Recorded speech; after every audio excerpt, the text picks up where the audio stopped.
नमस्कार।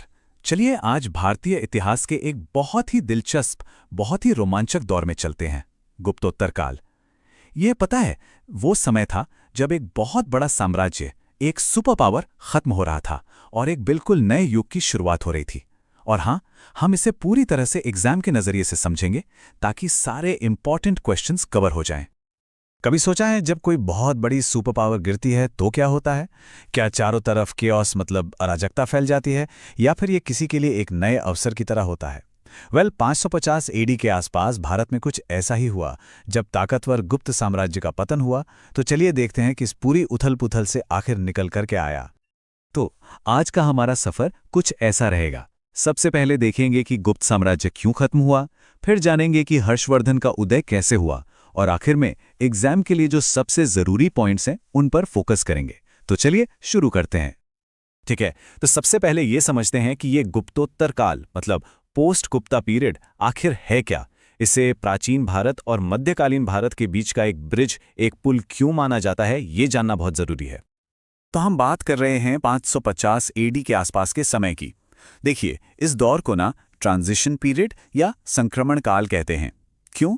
क्योंकि ये एक बहुत बहुत बड़े बदलाव का समय था। अब सवाल ये है कि आखिर वो बदलाव थे क्या? हाँ, तो ये वो 3 बड़े बदलाव हैं और इस स्लाइड पर खास ध्यान देना है क्योंकि यहीं से एग्जाम में सवाल बनते हैं। पहला बदलाव, जो एक बड़ा यूनिफाइड साम्राज्य था वो ढह गया। दूसरा, उसकी जगह छोटे छोटे रीजनल किंगडम्स उभर कर सामने आए। और तीसरा, जो सबसे इंपॉर्टेंट है, एक नई सामंती व्यवस्था की शुरुआत हुई जिसे सामंत तंत्र कहते हैं। मतलब अब राजा के नीचे जो छोटे छोटे लोकल सरदार थे वो ज्यादा पावरफुल होने लगे थे।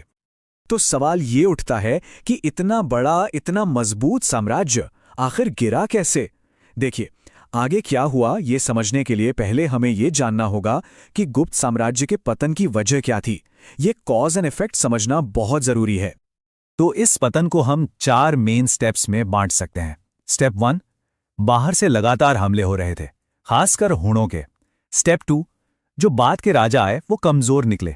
स्टेप 3, साम्राज्य जरूरत से ज्यादा बड़ा हो गया था, उसे संभालना मुश्किल हो गया था। और स्टेप 4, इन सब का नतीजा आर्थिक गिरावट, मतलब खजाना खाली हो गया। तो देखिए, कहानी सिर्फ बाहरी हमलों की नहीं है। असल में साम्राज्य अंदर से भी खोखला हो रहा था।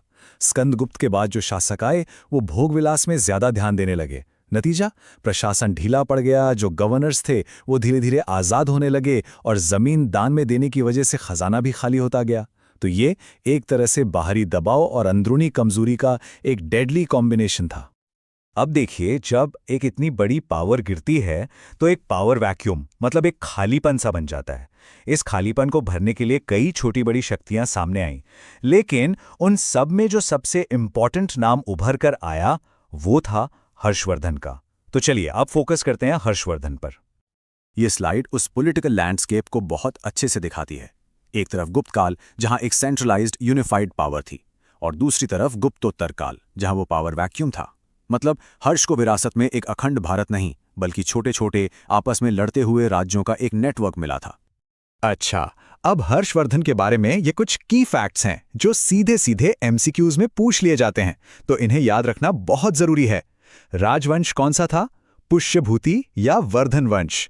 राजधानी कन्नौज? और उनका महत्व क्या है? उन्हें प्राचीन भारत का आखिरी महान सम्राट माना जाता है।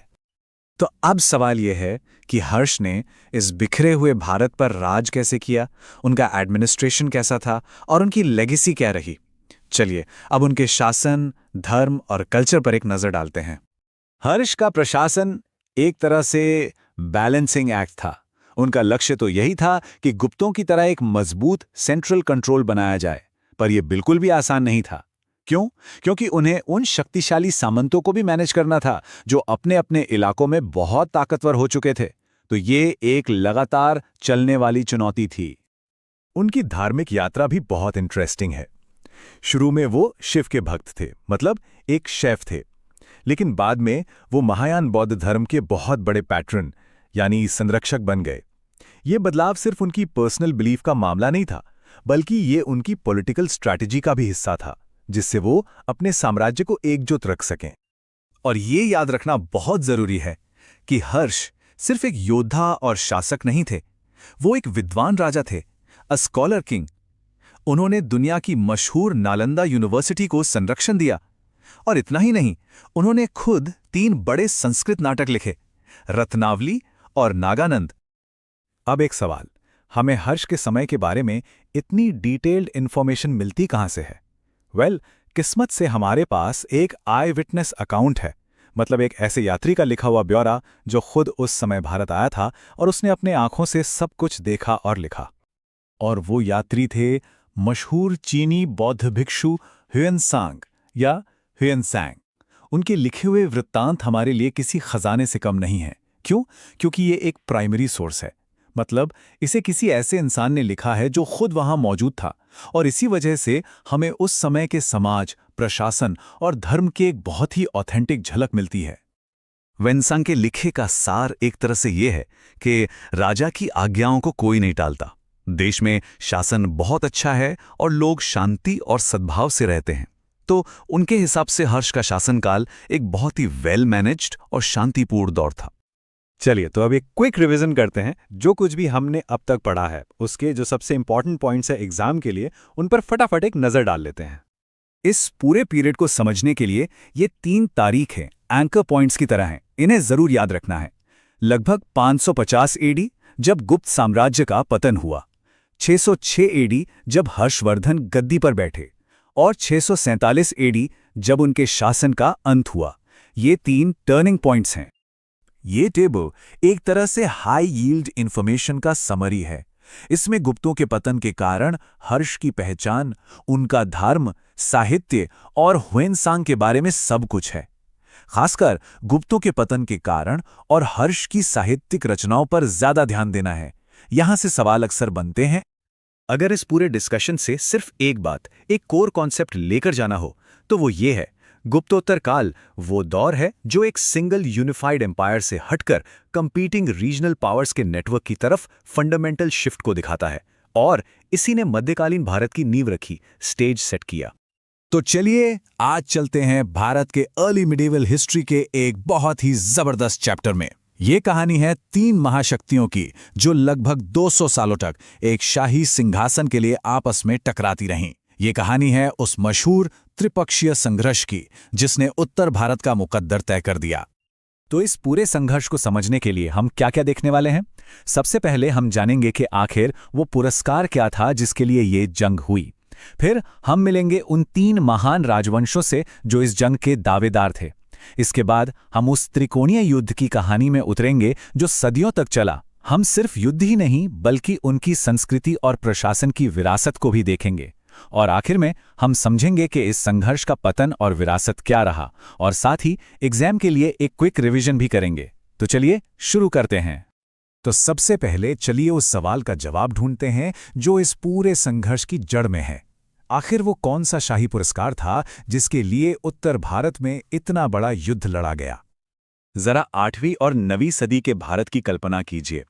जैसा आप इस मैप पर देख रहे हैं, 3 विशाल साम्राज्य, पूर्व में पाल, पश्चिम में गुर्जर प्रतिहार और दक्कन में राष्ट्रकूट, ये तीनों उत्तर भारत पर अपना कंट्रोल करने के लिए एक दूसरे से जबरदस्त होड़ कर रहे थे।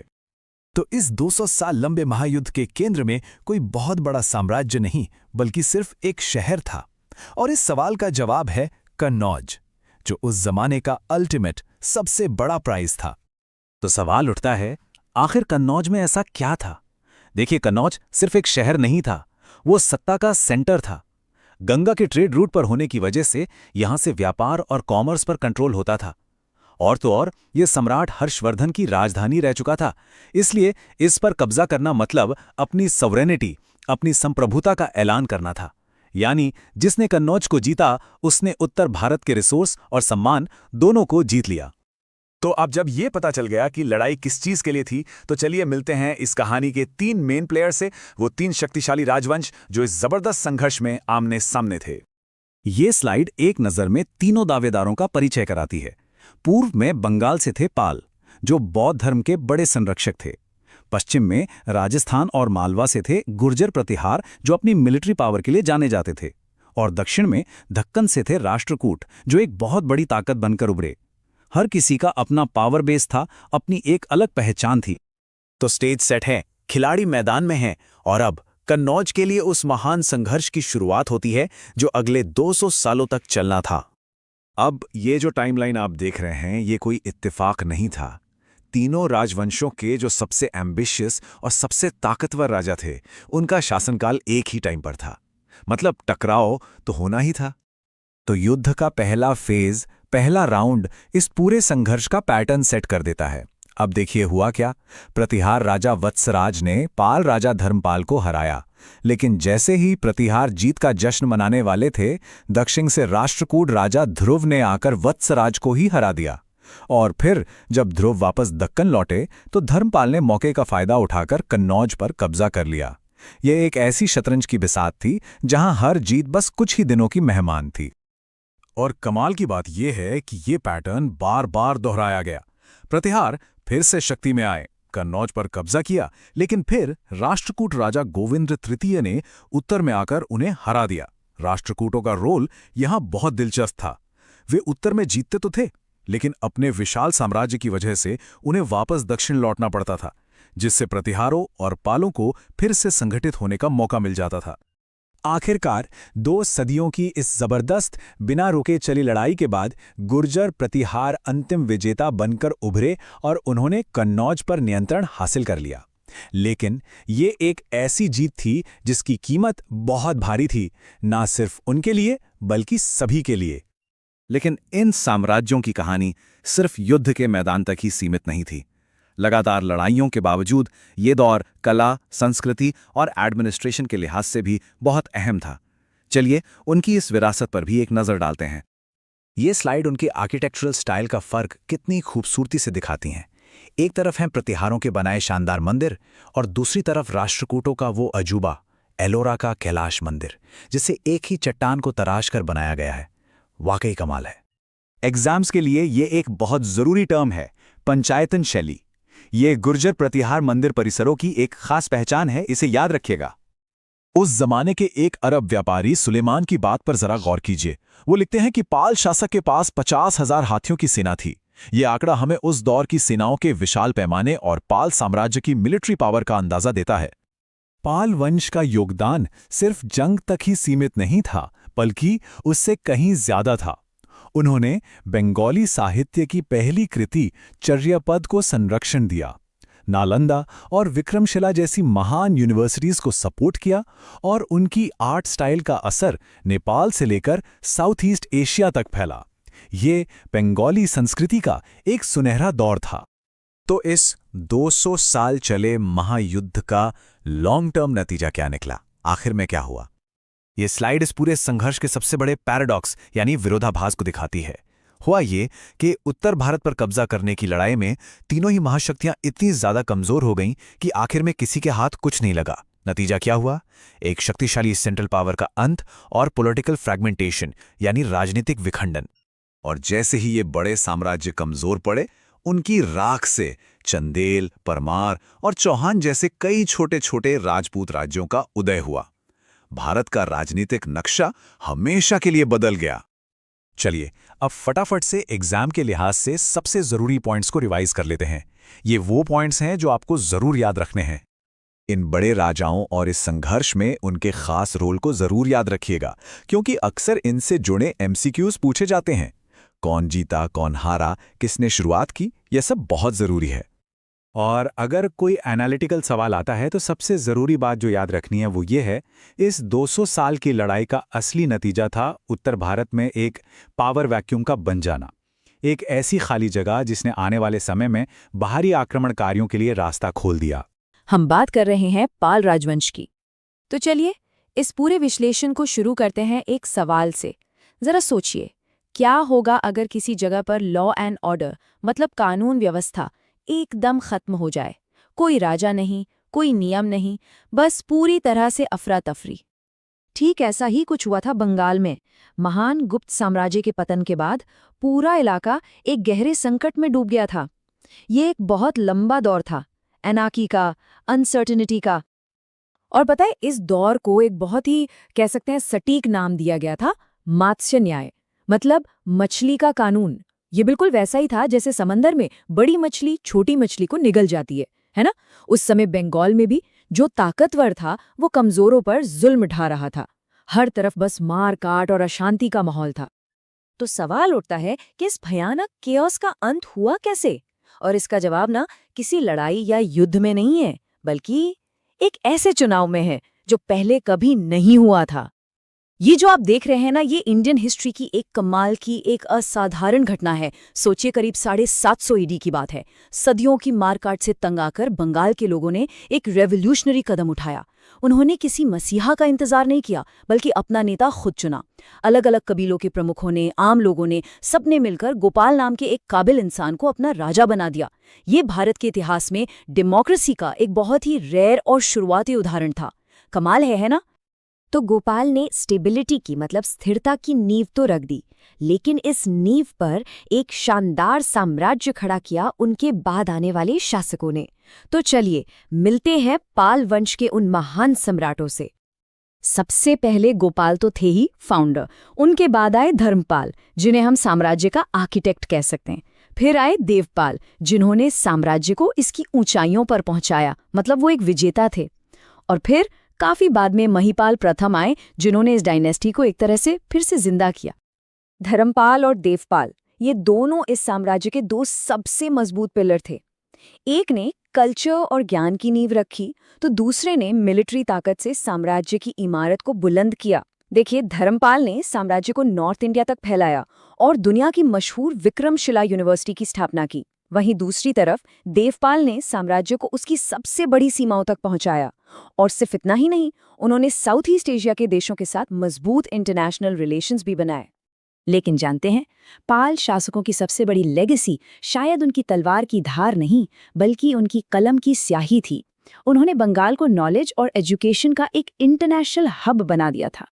मतलब उन्होंने सिर्फ जमीन पर कब्जा नहीं किया, उन्होंने एक दिमाग का साम्राज्य बनाया, an empire of the mind. उनका ये मानना था कि असली पावर हथियारों में नहीं, बल्कि नॉलेज और कल्चर में होती है। और जरा इन नामों पर गौर कीजिए, नालंदा यूनिवर्सिटी, विक्रमशिला यूनिवर्सिटी, उदंतपुरी, जगद्दल, ये उस जमाने के आईवी लीग थी, समझ लीजिए। ये ज्ञान के ऐसे सेंटर थे जिनकी शोहरत इतनी दूर दूर तक थी कि चीन, तिब्बत और साउथ ईस्ट एशिया से स्कॉलर्स यहाँ पढ़ने आते थे अपनी ज्ञान की प्यास बुझाने। इन्हीं महान यूनिवर्सिटीज से निकले थे अतीश दीपंकर और शांति रक्षित जैसे दिग्गज विद्वान। और इन्होंने ही बौद्ध धर्म और फिलॉसफी को पूरी दुनिया में फैलाने में एक बहुत बड़ा रोल निभाया। लेकिन पाल साम्राज्य सिर्फ एजुकेशन और फिलॉसफी तक ही सीमित नहीं था।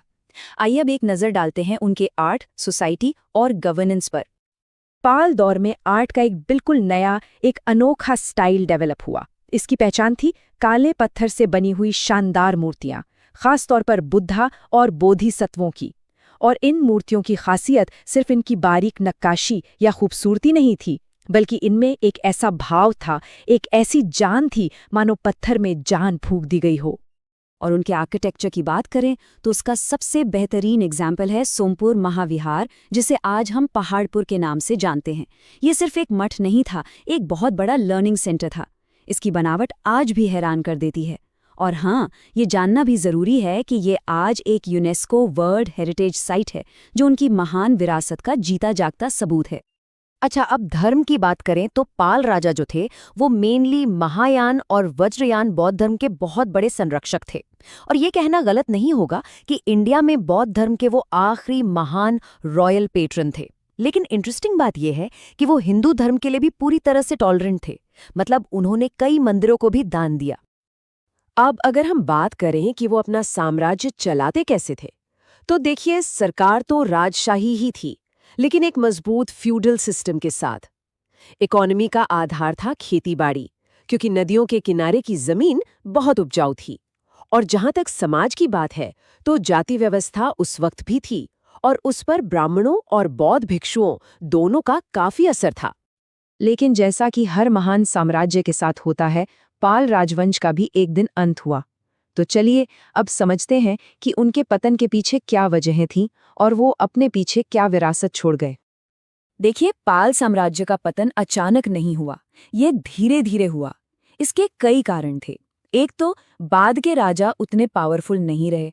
दूसरा, उनके नीचे जो सामंत थे वो बहुत ज्यादा ताकतवर हो गए। तीसरा, इकोनॉमी भी कमजोर पड़ने लगी थी। और फिर फाइनली सेन राजवंश के उभरने से करीब 1161 एडी में उनके 400 साल के शानदार राज का अंत हो गया। तो आखिर में हम पाल राजवंश को कैसे याद रखें? उनकी सबसे बड़ी देन क्या थी? चलिए इसे सम अप करते हैं।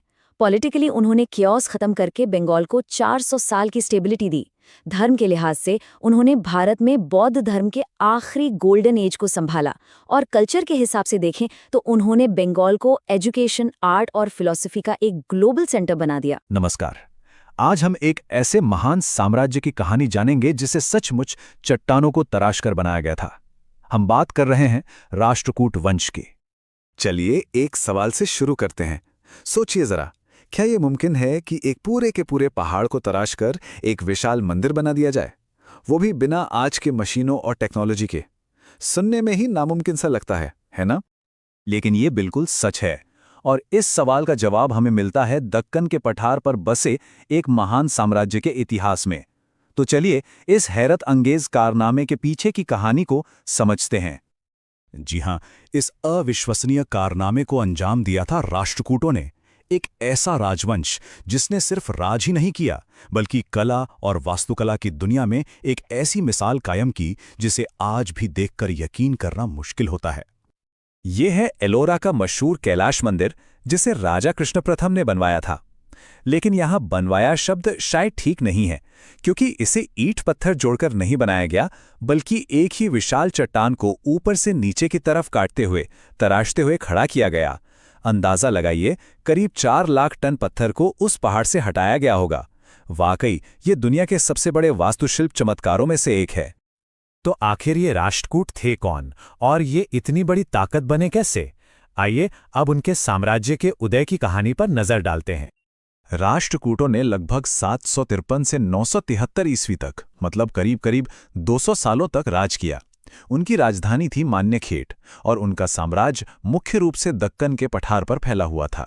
मतलब आज के कर्नाटक, महाराष्ट्र और आंध्र प्रदेश के बड़े हिस्से इसमें शामिल थे।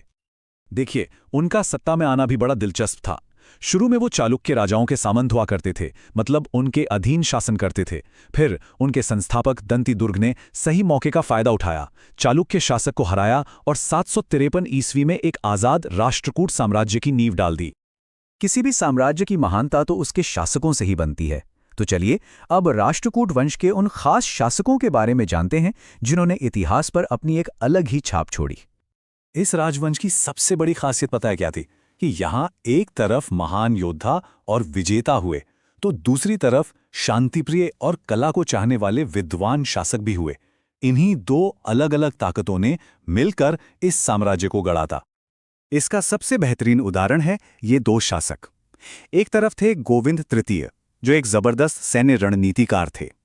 उन्होंने उत्तर भारत तक सफल हमले किए और अपने जमाने की बड़ी ताकतों यानी पाल और प्रतिहारों को धूल चटाई। तो दूसरी ओर थे अमोघवर्ष प्रथम, जिन्हें इस वंश का सबसे महान शासक भी माना जाता है। वो एक शांतिप्रिय राजा थे जिन्होंने सबसे लंबे समय तक राज किया, और उनके दौर में कला और साहित्य खूब फले फूले। अमोघवर्ष कितने बड़े विद्वान थे, इसका एक सबूत है कवि राजमार्ग। ये कन्नड़ भाषा में काव्य और साहित्य पर लिखी गई सबसे पुरानी किताबों में से एक है। और सबसे बड़ी बात यह है कि इसे खुद राजा अमोघवर्ष ने लिखा था। इससे पता चलता है कि वो सिर्फ एक शासक नहीं बल्कि एक महान विद्वान भी थे। राष्ट्रकूटों का असर सिर्फ दक्कन तक ही नहीं था, उन्होंने उत्तर भारत की राजनीति में भी बहुत अहम भूमिका निभाई, खासतौर पर कन्नौज पर कब्जे के लिए हुए संघर्ष में। उस जमाने में यह माना जाता था कि जिसका कन्नौज पर कब्जा, उसका पूरे उत्तर भारत पर राज।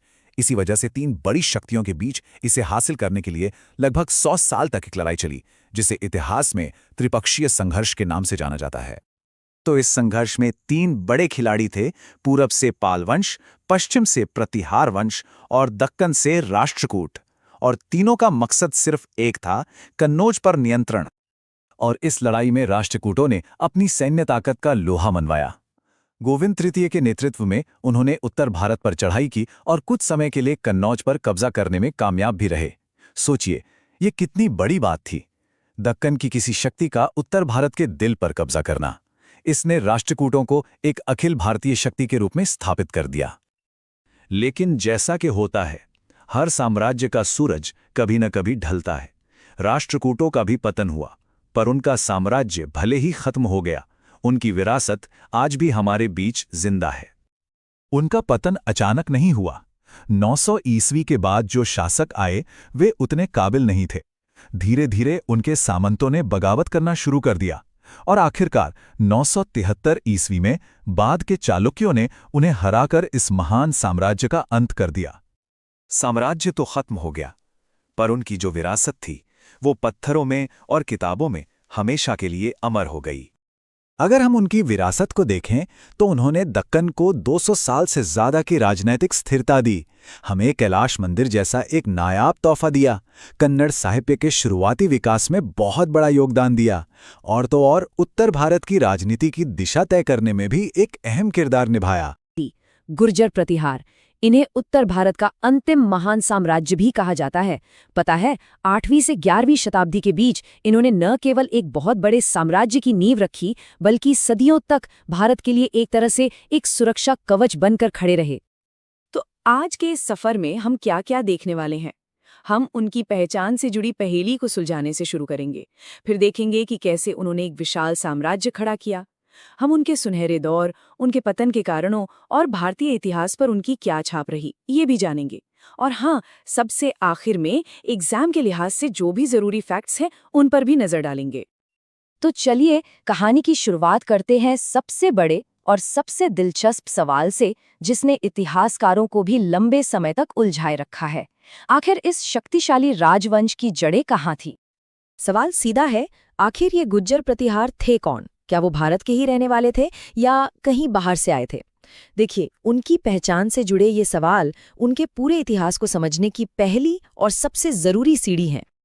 देखिए, इतिहासकारों के बीच इस पर दो बड़ी बहसें चलती हैं। पहली, गुर्जर शब्द का मतलब क्या है? क्या ये किसी कबीले का नाम था या फिर उस इलाके का जहां वो राज करते थे? और दूसरी बहस, क्या वो भारतीय मूल के थे या फिर मध्य एशिया से आई कोई विदेशी जनजाति? दोनों ही थ्योरीज के अपने अपने तर्क हैं और यही चीज उनकी पहचान को और भी ज्यादा रहस्यमयी बना देती है। अब इनके नाम का मतलब भी बड़ा दिलचस्प है। प्रतिहार का मतलब होता है द्वारपाल या रक्षक। ग्वालियर के शिलालेख के मुताबिक वे खुद को रामायण के लक्ष्मण का वंशज मानते थे, जिन्होंने अपने बड़े भाई श्री राम के लिए एक प्रतिहार की भूमिका निभाई थी। आप जानते हैं, ये पौराणिक कनेक्शन उनके शासन को एक तरह की वैधता और एक ऊंचा क्षत्रिय दर्जा देता था।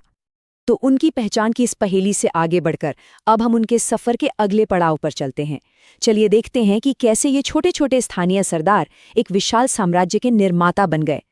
इस साम्राज्य की नींव लगभग 550 ईस्वी में हरिश्चंद्र ने मंडोर में रखी, लेकिन असली साम्राज्य निर्माता थे नागभट्ट प्रथम। इन्होंने न सिर्फ मालवा में अपनी ताकत जमाई, बल्कि उस वक्त पश्चिम से हो रहे अरब हमलों को भी मुंह तोड़ जवाब दिया। उनके बाद आए वत्सराज, जिनकी महत्वाकांक्षा और भी बड़ी थी। उन्होंने उस जमाने के सबसे अहम और स्ट्रेटेजिक शहर कन्नौज को जीतने के लिए एक लंबा संघर्ष शुरू किया।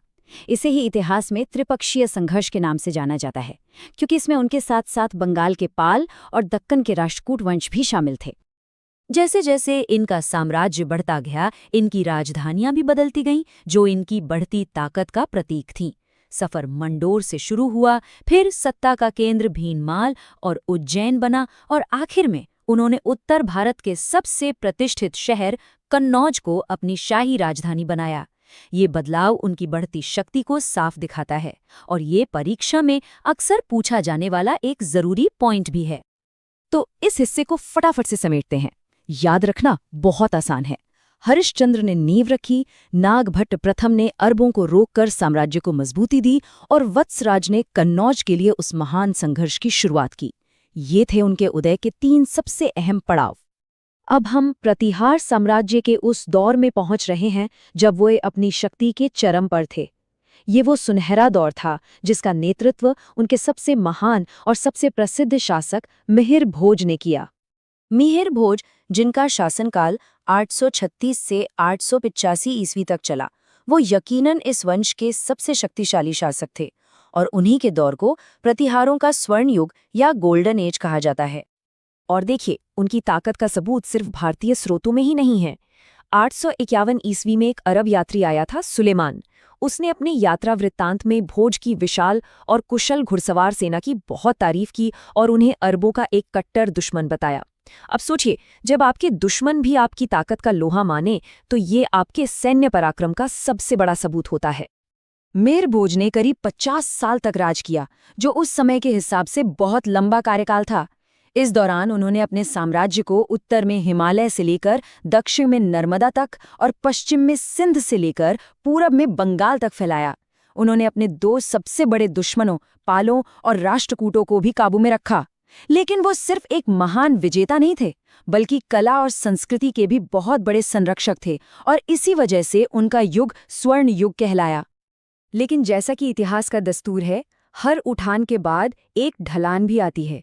तो चलिए अब उन वजहों पर नजर डालते हैं जिनकी वजह से ये महान साम्राज्य आखिरकार बिखर गया।